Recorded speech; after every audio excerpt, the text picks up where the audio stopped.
Guys, welcome to another episode of Connotations. I just wanted to shoot this intro at the end of our podcast, just to clear some misconceptions. So, firstly, around the free soap masks and the free Dettol bars and the free hand sanitizers. So, hand sanitizers is something that we added this week. It came from a brother who kindly donated, who'd like to stay anonymous. He donated. I think, what was it, about 50, 60 hand sanitizers. So they're now included in the sanitary pack.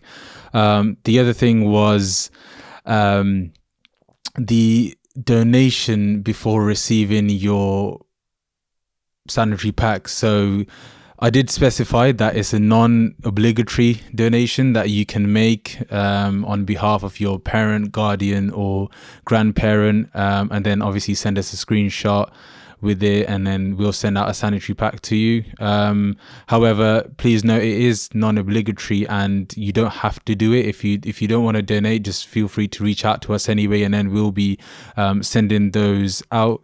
And I've had a lot of questions over the past week and a half.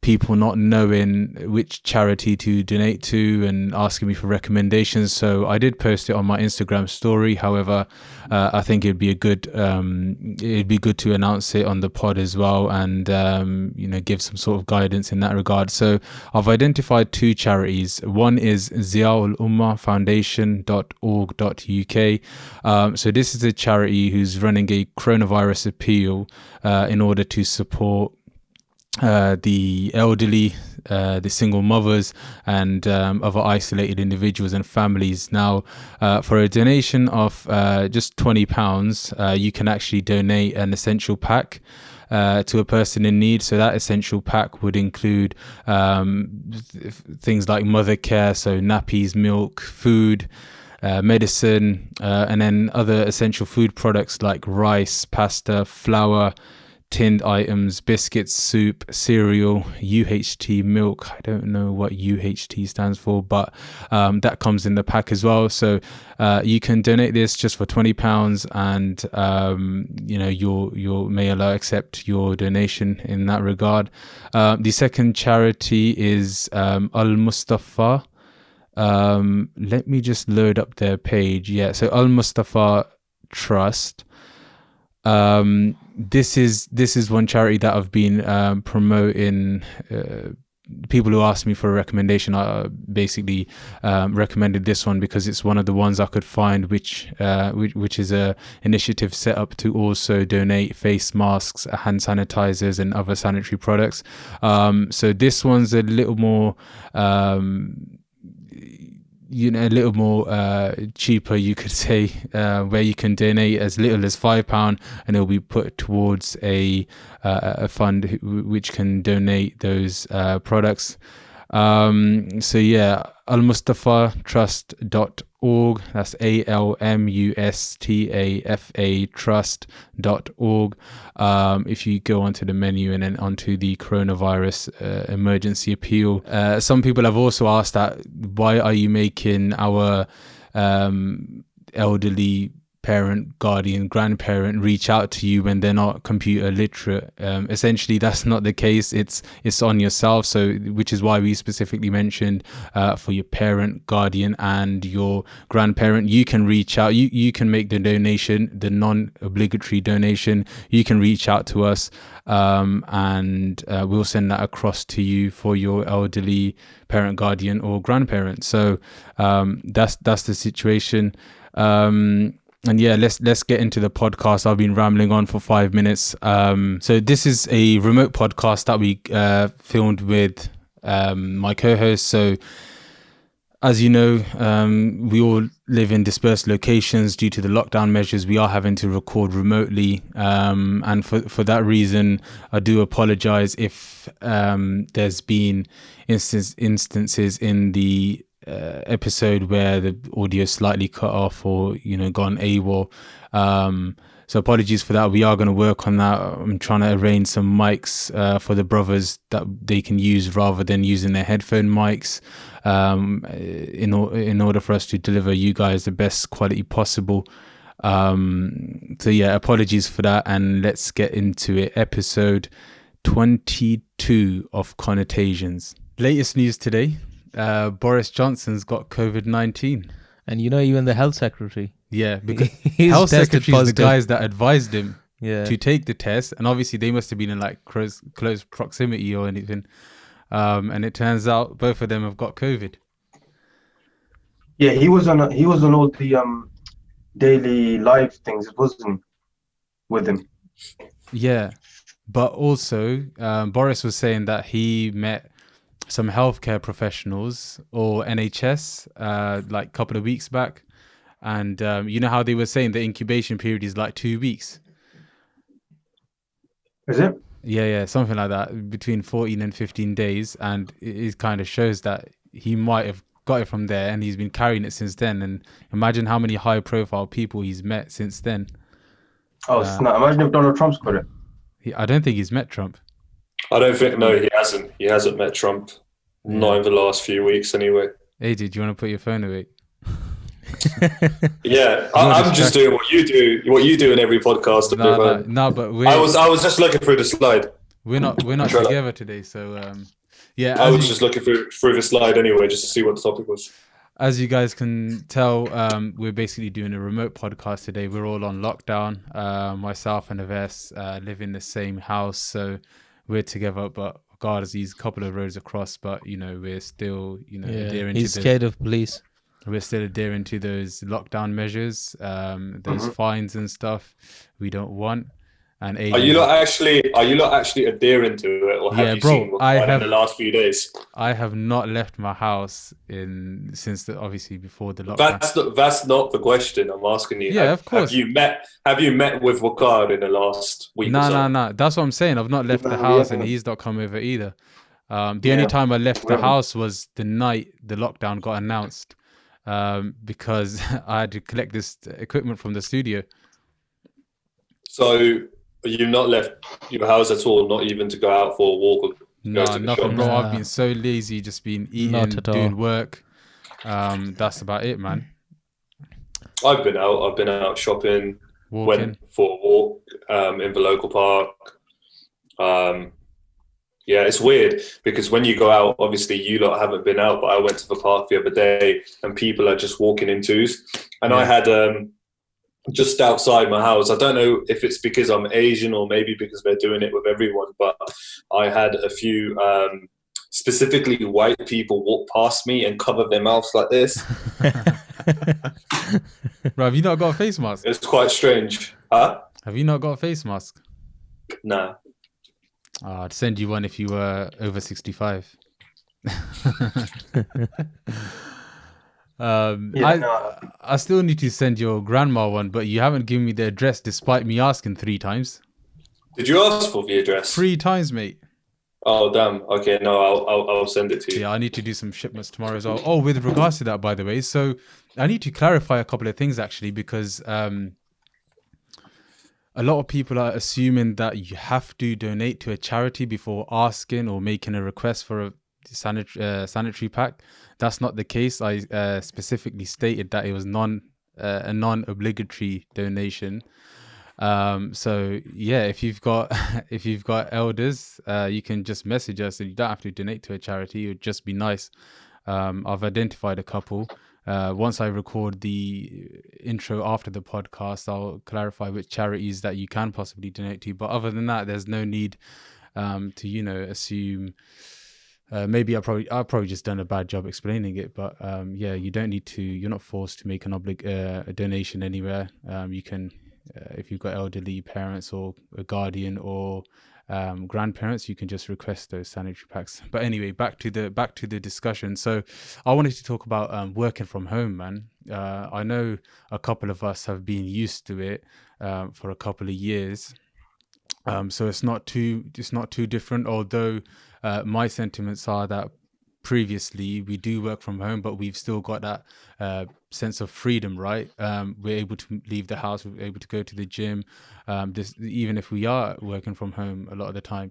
AJ, you probably, out of all of us, you and Avers are probably the ones that don't get the chance to work from home that often. So how have you found it? How have you found it so far? I feel a bit imprisoned in a way, but what about you guys? I guess so. With my job, I can work from home whenever's necessary, but because I live like 10 minutes away from the office, I prefer actually being there. Just because I've got multiple screens on my desk and just being around people that are also doing the same thing as me, just being in that environment really helps. And I feel like at home, I can't really get myself into that proper work mode, if that makes sense. Yeah. But this time it's been, I mean, like I said, I used to use the work from home quite flexibly when I had to do it. Now that I'm doing it all the time, it's not the same. When I'd work from home, like here and there, like it was nice to work from home. Now it's kind of like I'm at home all the time. I roll out of bed, I have a shower, I get ready, then I start working, then I finish, and I'm still at home. Do you know what I mean? I've not changed environments. Whereas I like going to the office, getting into work mode, then coming home, forgetting about it and chilling out. Now it's like my home has become my office and everything is just here. And it's kind of driving me mad. It's very strange. You don't get to detach from the screen either, man. Like you work in 8 hours, and then after that, usually when I come home, I'm back on the screen again doing other work. So exactly. And what are you going to do at home apart from watch TV or, you know, like there's not, a lot of the times your eyes are going to be casted onto screens, whether it's your phone, whether it's a TV, whether it's your laptop. And when you're working, like from Monday to Friday, so much more, because I'm constantly looking at my screen, and then I want to chill out. And when I chill out, I just want to watch TV. It's not ideal. I definitely am not enjoying it, and I don't think I could do this for 90 days. Let's say worst case scenario, if this carries on up to 90 days, I think it will drive me. I don't think that's worst case, by the way. This thing 90 days is like minimum. I don't think it'll be that long. I think well, it just depends on how the situation goes. As you know, today I think 130 odd or 180. There was 180 deaths or something like that. The thing is, that's a reported figure. It's not the actual figure. Correct. It doesn't reflect the actual amount of deaths and the actual amount of cases. I read somewhere, interestingly enough, that Germany on a weekly basis goes through 500,000 tests, but in Britain we go through 55,000, and we're so far behind. I don't know why though. Yeah, my point was that's the largest number of deaths recorded in a day, and it's only gonna, it's gonna carry on like that. It's not like we've got it under control. We've got it under control in the sense that it's below the Italy curve, but there's still a drastic number of people dying, which is sad. I think that the curve, like if you look at it, you know how everyone's talking about flattening the curve. I don't think it's gonna be anywhere close to flattened in 3 months. So I don't think. I think you better get used to this work from home life, because I personally think it's gonna happen. It's gonna be for maybe 4 or 5 months, because I haven't seen.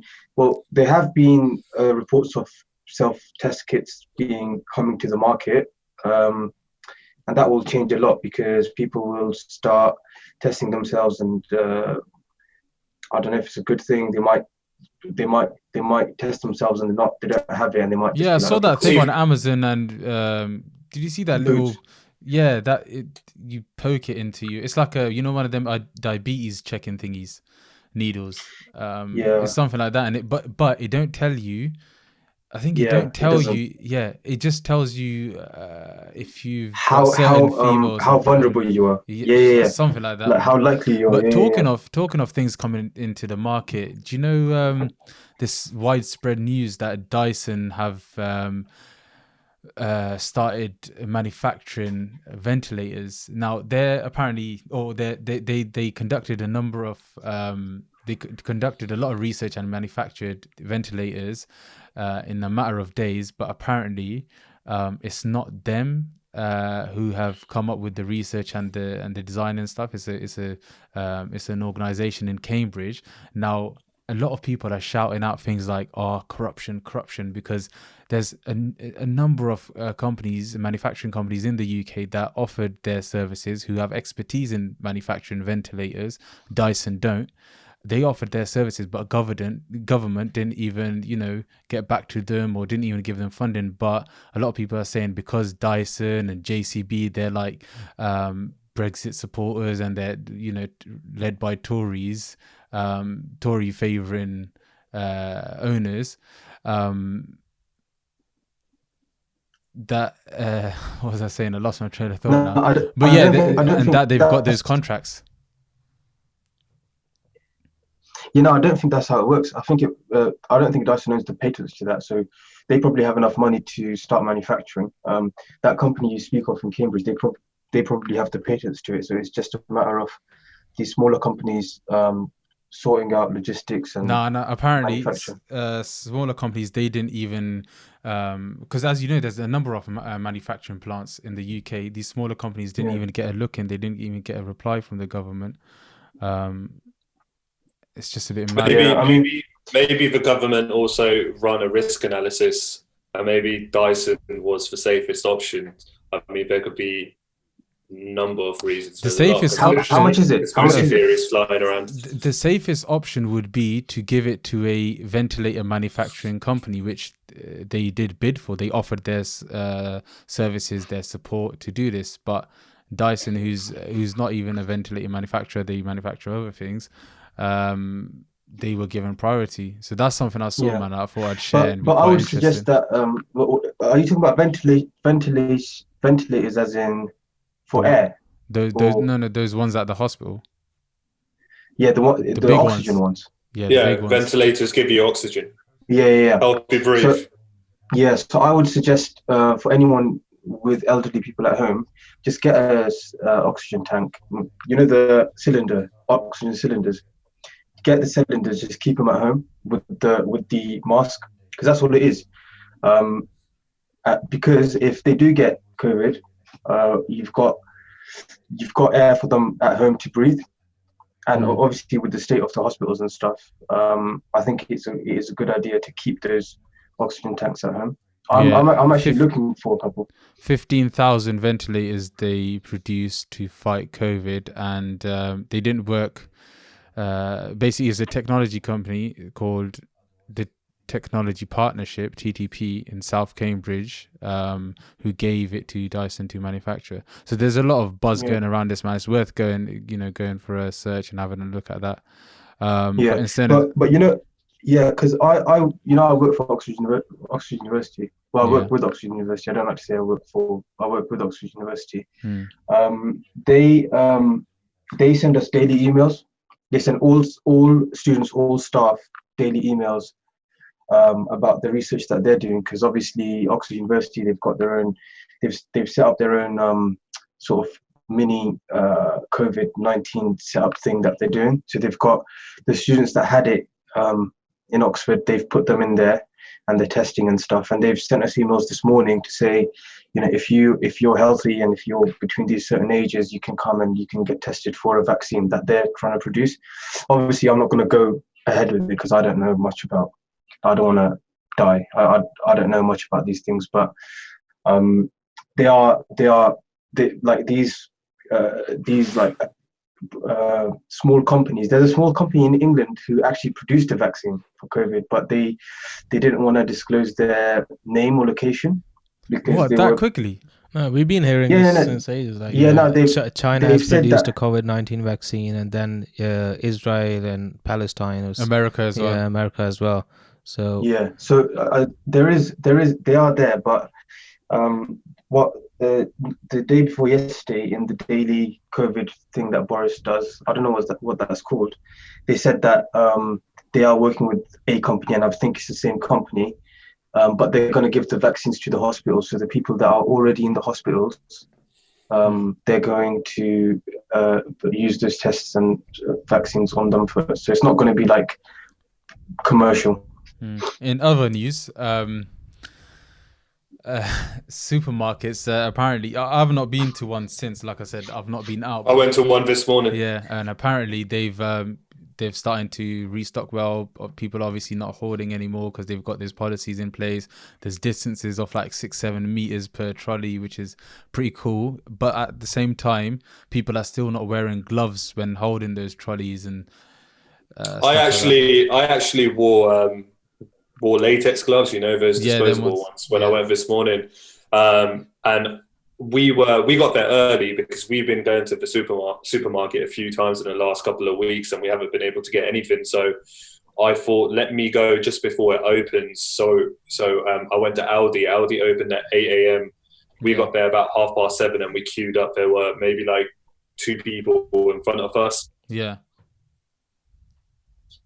Neither of those 2 people in front of us had any gloves or anything like that on. And I had the queue built up behind me and we had about maybe 50 people behind us. No one had gloves on. But when I was inside the store and I was shopping, I saw a few people come on with masks and gloves. But I think a lot of people here in Reading anyway, I don't think are taking it that seriously. Maybe, I don't know.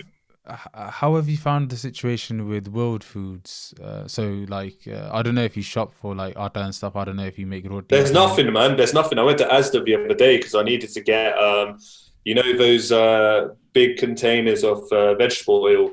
The 5-litre one. So I went to get one of those. I usually get one of those like every month, and I wanted to get like a massive pack of rice as well, as you do. Couldn't find anything. World Foods was completely like the stuff that you know what, this might sound a bit harsh here, but I reckon this is probably a good time for people to stop eating so much like oily food. And like, how Asians, they love their oily food and like they eat chapatis every single day, which is why they need the flour. Rice every single day, they need the rice kind of thing. I think this is a good time to sort of change up your diet, right? It's interesting, so my uncle, your dad, Vakar, he went to a mill in Leicester or near Leicester, and he's flour mill. Flour mill, atta mill.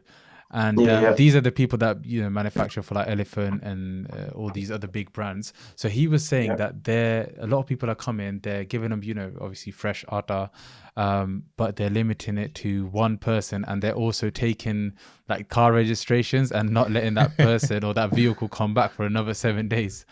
I think that's a good thing. Yeah, it's a good thing, but can you imagine, bruv, our community adhering to something like that? I mean, look, it is what it is. Like, how obviously this is a really bad situation, but imagine like, how in the movies it's like a zombie apocalypse or something. Yeah. Or one of those crazy outbreaks, yeah? It's the ones that are easily adaptable and easily can like get the most out of a situation. They're the ones that end up surviving. So I think it's just a time for us, especially Asian families, obviously elders and stuff. You have to. Do you know what I've had to like I've had to like tell them quite a few times, look, because they miss like the little ones and stuff, and I'm like, yo, this is the situation. We do want to see you, so we video call as much as we can. Really? Yeah. I've had to tell them that, look, you can't I'm not going to bring them, and I've had to call my dad and get him to tell my granddad that, I know my sister's ill, but he can't come see her, because I couldn't face him and say that to him. Like, he'll probably spark me out or something. No, he's been quite open to it. Surprisingly, he's been accepting of the fact that, look, I mean, he likes to pray all his prayers in the mosque and everything, but he's been quite understanding of the situation. I saw a video today where people they went to a mosque for Jummah in, I think it was India, Pakistan, one of those countries, and people were coming out and the police were battering them because they're not caring for society. They're still going against the rules and into the mosques and stuff, where obviously the risk is high due to congregational prayers. Yeah, I know we've got some family friends that went to a funeral here in the UK. Yeah. And they all got it. Serious? I'll tell you after the pod, I don't know who it is, but yeah. I heard. Yeah. They all got it, and it's like you look at all the news and you're like, okay, maybe this is a conspiracy theory. Maybe it's like it's blown out of proportion. Maybe it's like fear mongering and stuff. Oh, who cares? I'll go out or whatever. Nothing's gonna happen to me. It was making me angry. But then when it actually happens, yeah. Like for me, when, for example, when AJ was when you were talking about like I don't want to come to the studio and because of my grandma and stuff. At first I thought what's going to happen, but then now, like not now but over the past week, I've realized more and more like it's actually pretty critical that you keep the elders safe, because this is for us, it's like Oxford University research. They say that 50% of UK's population probably already had it and apparently recovered. I'm not sure about that. I mean, I did have a pretty, like personally, I had a pretty bad flu in December and then again in January. But I don't think it was like the COVID. A lot of people are reporting this kind of mad flu that they've had in like their lifetime, and I don't know how much of it is true or how much of it is realistic to assume that it was COVID. But I saw Boris Johnson's video message. I don't know where that was, but I just saw it on the news, and he seemed fine. Like he was talking fine. He said, I've got a bit of temperature. Obviously I don't know how old he is. I think he is in the vulnerable category, but he was working from home, and he seemed fine. He works from home usually anyway, right? Came down in the street. That's where they live, and that's where their office is as well, isn't it? I'll be honest with you, man. Crazy. Before, obviously, when people, and especially the Asian community, and I've spoken to a lot of my friends about this as well, when they weren't listening to understand the severity of this virus, it used to frustrate me, man. I used to, just feel like switching, but at the same time, you gotta find like a polite way, man. But again, if something happened to a close one, then they're more likely to understand. But you don't want to, like, the ideal situation is you don't want to get it to that that level. No, definitely, man. Like I've been super strict, man. Like my sister had symptoms. My elder sister had symptoms, so I sent my wife and my daughter to her mum's. Yeah. So they're there now. So I don't know when I'm gonna. Because sometimes I go out to because we've got family on the same road, so I go to work out at Akil's house. Yeah. And like just generally, I'm going out to look for rentals and stuff. So I don't want to put them in that situation, so I've sent them there. So I don't know when I'm going to see them. So, but I know that it has to be done. And with the elders and stuff, this is where technology comes in. We've got video calling. Aves, man, tell us about what's it been like in Pakistan. Obviously, you speak to your parents a lot more than we do. How are they coping with it? Because in Pakistan, like in the Galiyan, every kid likes to run about, and I've heard things like the kids are running around because they think it's a holiday. People are going to their nankeh houses, and we've got members of family that have done that as well. So it's hard to contain people there, man. Tell us about it. Is hard, especially in Pakistan. If you tell them that you need to do certain things, and it's kind of against our culture to accept those changes really quickly, and it's like, everyone, you must be hearing it from elders that Allah Malak, everything will be fine and this and that. So I just opened a hadith. Once a Prophet Muhammad saw a man leave his camel without tying it, and he asked, why don't you tie your camel? The man said, I trust God. And Muhammad replied, tie your camel first, then trust your God. There's a lesson in this hadith, obviously everything is done by Allah and nothing can happen without His will, but there are certain things we need to take care of, like our health. This is the imanat of Allah subhanahu wa ta'ala. So we definitely need to take care of this, and fortunately this time, because the media is media is free in Pakistan, they show everything what's happening around the world. So people are taking care of themselves now. Everyone is isolating daily. Obviously, there are poor people who work on daily wages. They have to work to feed their families and stuff. They can't do anything. But the best thing is there are a lot of people donating on their behalf. They are not asking for money from anyone else. They are just doing it on their behalf, whatever they can afford, even to one family or two families, whatever they can do, they are doing it for the sake of everyone's health Yeah, a and lot everyone's of lives. You know what? I was actually really shocked. I actually thought, because I'm not a pessimist, but sometimes I look at people and I'm like, okay, you're just taking the piss now. But I'm really shocked at the response of not just the UK, you know, the NHS volunteering stuff, where they asked for 250,000 and now they've got close to 700. I think this morning it was like uh, five something, and then, but I might be wrong, but just double check that. And then people volunteered, and then I'm hearing in Pakistan, you know, what Avess just said now, where people are donating whatever they can do, whatever little they can do, people are doing. And I I mean, from what's his name, Jay Sean, was it Jay Sean? yeah. Yeah, Jay Sean, where he said it's actually, you know, it's actually a time where people are actually coming together, and maybe it's a good thing and all that stuff. I know it's not a good thing, but I was actually shocked that people, when it comes down to it, you know, when it comes down to these kind of things, people, instead of looking for differences and like trying to divide people into different sort of categories, everyone is a human being. Like, people are just regarding others as human beings, and they're actually volunteering for free and stuff. So yeah, I was shocked. What's your I'm thoughts, pleased. AJ? Um, on what part? What part of what was spoken about?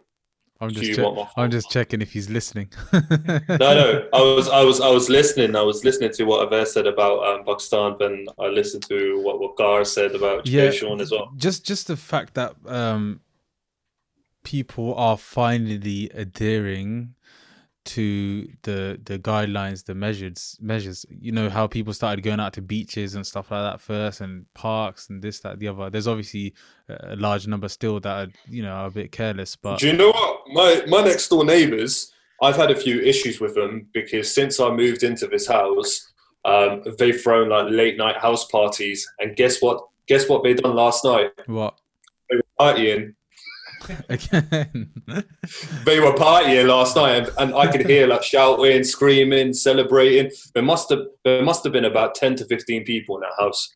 Yeah, you need to You like. should have called police. Yeah, What are that they? thing, What ethnic background are they? They're European. I think they're either Hungarian or Romanian. I'm not sure. I'm not sure, but yeah, they were partying it up, man. And basically, I didn't want to be too harsh because I've already reported them to the council. To be honest, I gave them a time limit. If they hadn't shut off the music by 11 p.m. and they hadn't stopped partying, I would have called for police. So I gave them some time to like disperse and stop what they were doing. They stopped at 10 p.m. So I just let it go. But I was really tempted to report them just because I've had so many issues with them. But this time I let them off the hook. And to be honest, it might have just been for people inside the house. When I say that it sounded like there were 10 to 15 people, I believe there's quite a few people that live there anyway. So it might have just been everyone in the house. So Yeah, I've been quite open about, like, say for example, if I'm going out on the street and I see, like today I went with Akil. We went to the petrol station and I saw a group, and I just said to Akil, "Yo, keep your distance." And I just said it loud just so that they could hear. And if they got offended from it, it is what it is, because they're in a group. And if you look at the charts and the social distancing, like how it works and how it's going to resolve a lot of the cases, you're going to realize that it actually works. Like social distancing, Yeah. With COVID-19, I think it's crazy. Like, if you don't social distance, one person can affect. Okay, correct me if I'm wrong. It's like 400 people or something. Yeah. Along this line? 500 or 5,000, they were saying. something like that. And if you practice social distancing, if you do get it, COVID, if you do get corona, you're probably gonna infect around 15, Yeah. and that's a big difference. Yo. So Yeah, go on. the meeting has been upgraded. Okay, cool. Running out of time. Oh, sick. Love it. Cheers, Yeah, man. yeah.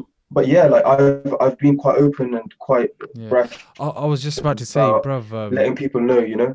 do you know that Vers, you might know, she's a famous designer. You might have heard this case. Basically, yeah, did you see it? Yeah. Her husband, so they've got, obviously, you know, they're rich, they've got house workers, and the house worker tested positive for COVID-19, and obviously the woman's husband, the designer's husband, he sent the worker back to his village in a packed bus. Yeah. And then they came and arrested him from his house midnight, and now she put up a video up on social media crying, begging Imran Khan to release him because you know, feel so entitled, this, that, the other. But imagine that, bro. People are still taking dumb measures like that, where you put in a whole bus. How many people in a bus, bro? In a Pakistani bus especially, you can fit in about 60, right? No, more than that. Probably more. You infected, you know, more or less 80-90% of them, and now they're gonna go on, you know, to their families, and that's how it spreads, bro, because of one person's negligence. Yeah. I have a question for everyone, actually. What impact has this whole thing had on you guys? Like, forget about work. We've spoken about the workplace. How has it affected you mentally, physically, emotionally, financially? How are things different now than they were, let's say, same time last month? I think physically, man, it's been a bit taxing because you're not able to go out of the house, see a different world to what you're seeing every single day. You can go out of the house, though. Yeah, you can get out. No, it's impacted me in the way because I can't do normal activities. Like my normal activity is not going out of the house and just going on a walk. My normal activity is going out, socializing, seeing my friends. Not being able to do that, not being able to go out to like restaurants and stuff like that, it's been quite difficult. But I like my own company as well at the same time, so I don't mind it at this stage. Yeah, it might get worse, man, in the coming weeks, but ultimately it's something we have to do for the greater good of the society, so just have to suck this one up. Yeah, man. For me, it's like, I'm a bit of a, Arkiblock know this as well, I'm a bit of an introvert. Like, I don't mind staying in a little room for the whole day, because your life's exactly the same, then. Makes no difference. No, well, it is a little bit different, because obviously I'm away from my wife and kid, basically. Yeah. So that's a little bit, you know, but it's not like, I'm not in that, my mind state is not like, oh man, well, you know, I wish things could be better or whatever, and you know what's going on. It's more like, okay, I can do this, or like, you know, this is, like, right now is not the time to worry, kind of thing. Right now is the time to basically follow protocol and just do what we have to do to get through this. And that's what drives me forward, because what I'm scared of is people, they're gonna, because like there's been cases where people have committed suicide amongst this COVID-19 by being isolated. And I think there was a girl, she was on Instagram and she committed suicide or something. So I think right now I just need to make sure that mentally I'm strong, you know. I'm still at work. I'm still working every day in terms of work. I'm staying fit. Keith's brother, yesterday, he got weights at home.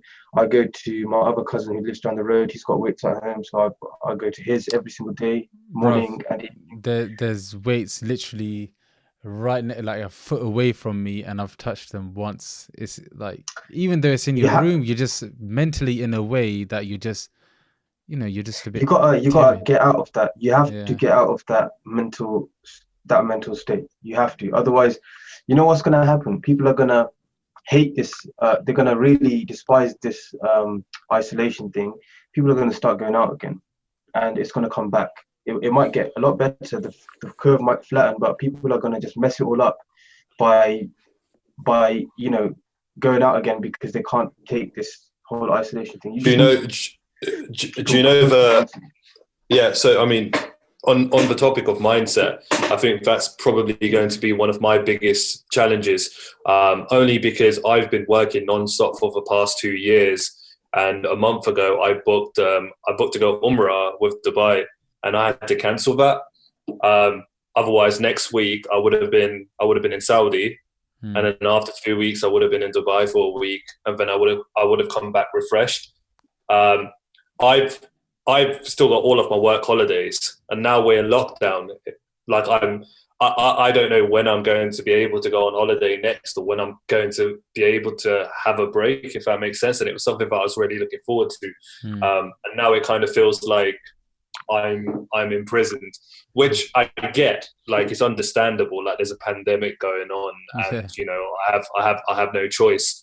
But it's a challenge because I know I'm burnt out. I feel burned out, but I can't do anything about it. Are you forced to take your leave by a certain date now, or well, not forced, but are you recommended by your company? Are they saying that, look, take your leave, help the business out, take your leave by August? And bro, you know what's gonna happen?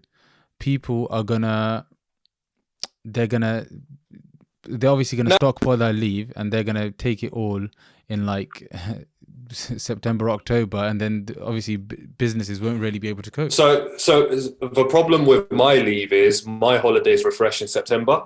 Oh, okay. So my holidays refreshed in September. I've not taken a single holiday since.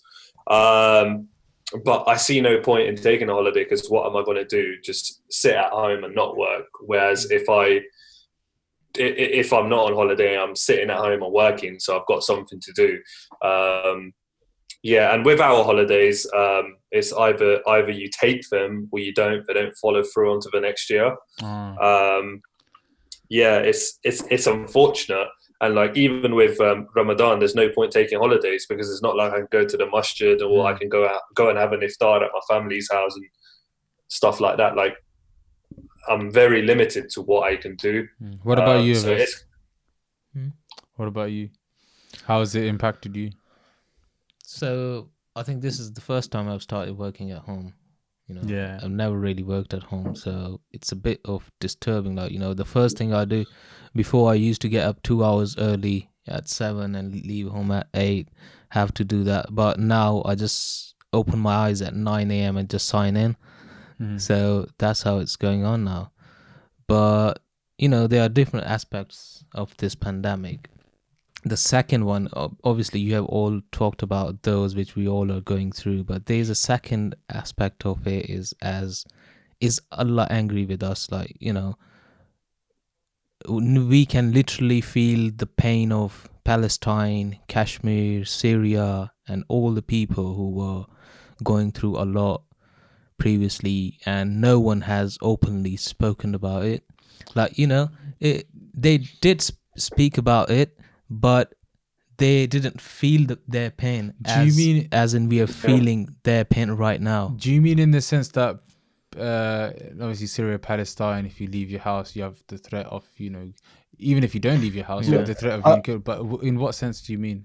Look at Kashmir. It's a lockdown state, and I think they are entering an 8th or 9th month now. And they have no access to internet or TVs or news or anything like that, and we don't know if they are able to get some food or anything like that. So we are literally feeling what they have been going through for past many years. Let's be honest, the only reason we're surviving this just about is through internet, really.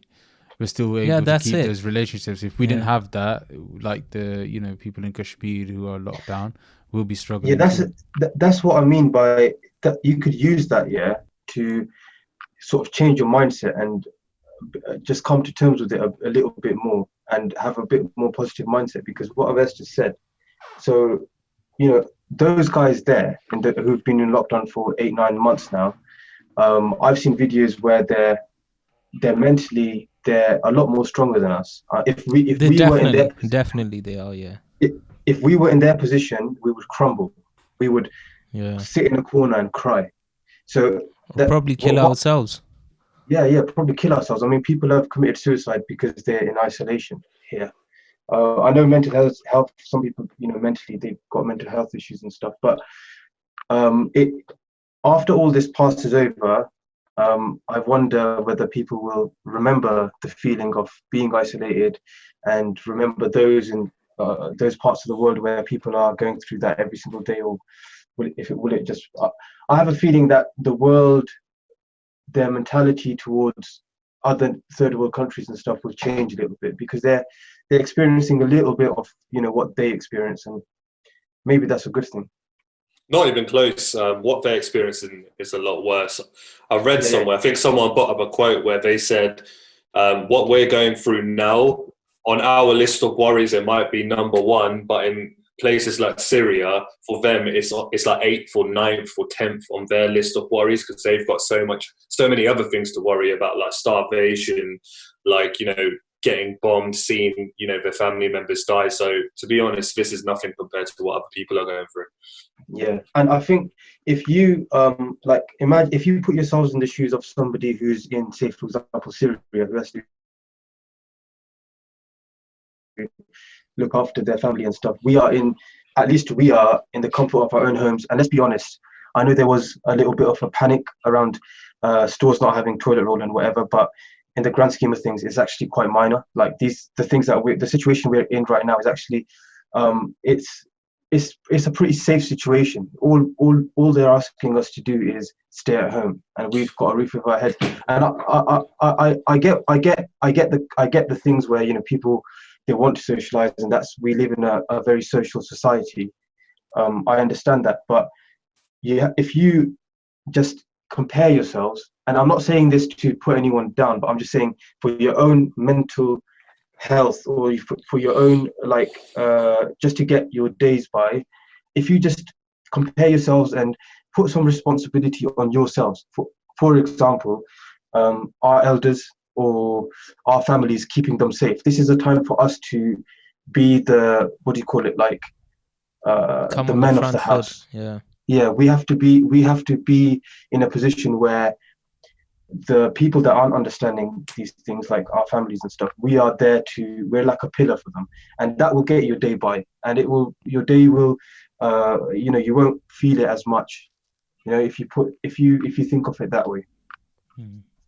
It's definitely a reality check, man. I mean, it's only been a few days where we've been locked down. It's still a bit of a soft lockdown actually compared to other European countries, but it makes you really grateful for certain things, man. Just something as basic as freedom, like being able to go to a mosque. I mean, us guys, is affects us less, but if you look at the elder people that, especially within our community, that are in mosques every single prayer, every single day, imagine what they're going through, not being able to go into the mosque. Like, it's just, and the thing, us guys, we go into the mosque due to obviously work commitments and stuff. We go and say once a week for Jummah. Now, it's even made me feel like today was Jummah, right? And I couldn't go to the mosque, and it just makes you think like, bruv, it's you almost feel guilty as well, because it's Jummah and you're sitting at home. Yeah. On calls, you're having to pray Zuhr. So it's definitely, it's the best time to repent and ask for forgiveness as well, because do you know what will be very different is when Ramadan comes. Yeah. Because Ramadan for me is going to be very lonely, because it's just me and my wife. Whereas I don't know, let's say this pandemic didn't happen, we'd go to her family, we'd go to my family. 100%. Like Ramadan will be like having iftar with family and friends, and that's what it's all about, not just for praying and fasting. It's so much more than that, but that aspect of it is quite likely going to be taken away. Yeah, it's the buzz around Tarawih and stuff like that. It's obviously this year. But imagine when this passes, like meeting your family and stuff, meeting your relatives. I'm in my head, I'm just like, when this blows over, I'm gonna meet like all the family, like extended family, trying to talk to everyone, you kind of realize that you don't really, in your day-to-day, you kind of take it for granted that you can see them every day. You know, sometimes you don't visit your grandparents and stuff. So I'm looking forward to it. That's my mindset. I'm really looking forward to seeing everyone again. And just, it's going to be like Eid every day. Yeah. Think of it that way. Yeah. So it's a hard time we're going through, no doubt. But on that note, I think we should there is definitely, you know, when Ramadan comes along, we should probably try and podcast more often and see, you know, how we are at the time, and you know, I think we should select an Islamic topic every day after, you know, after the Isha or Tarawih, and you know because we all are gonna pray at home, so we should that all will help us as well. Yeah, that will obviously help. we will have a whole day to research on a topic, go through the Quran, go through tafsir and hadith, and obviously you are learning in that phase as well. Yeah. So I think that's the best way to move forward. I think if we set something up, you know, with the charities we were talking to, well, I've contacted them once. I need to speak to them again. If before Ramadan, if we have something solid, because if we get through this during Ramadan, and you know the sanitary packs and all that stuff, I think obviously that's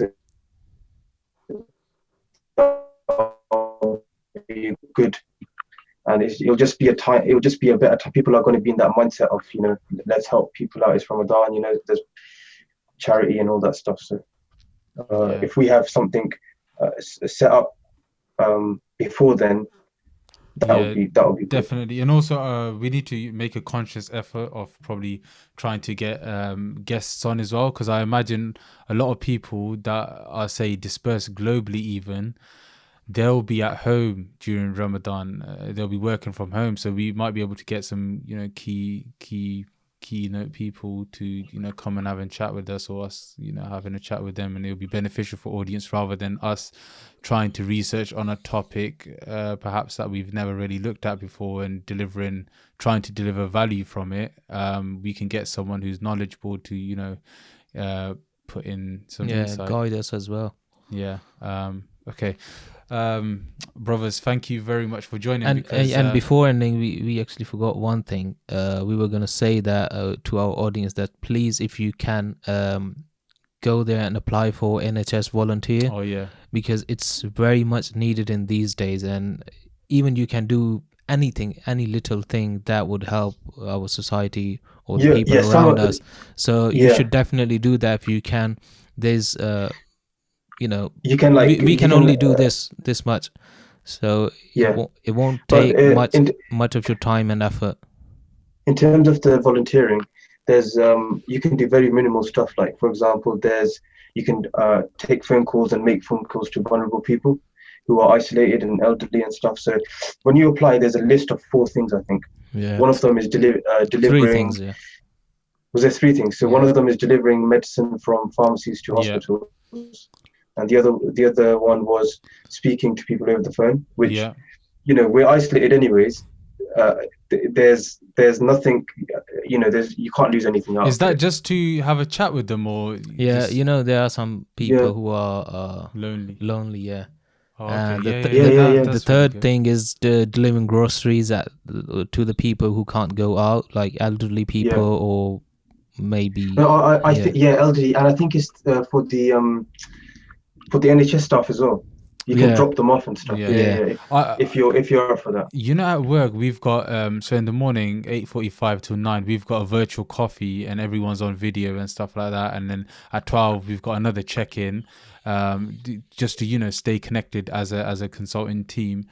I think if we're, you know, guys like us, if we're doing that anyway for work, we're staying in connect with our colleagues. Why can't we do it for the wider society? And which is why I think this NHS initiative is really good, man. You know what? I'll actually link it below as well, because I think as many volunteers as possible should be joining that. We've got like, I think 650,000 or something like that already. Crazy. I have another suggestion. Suggestion.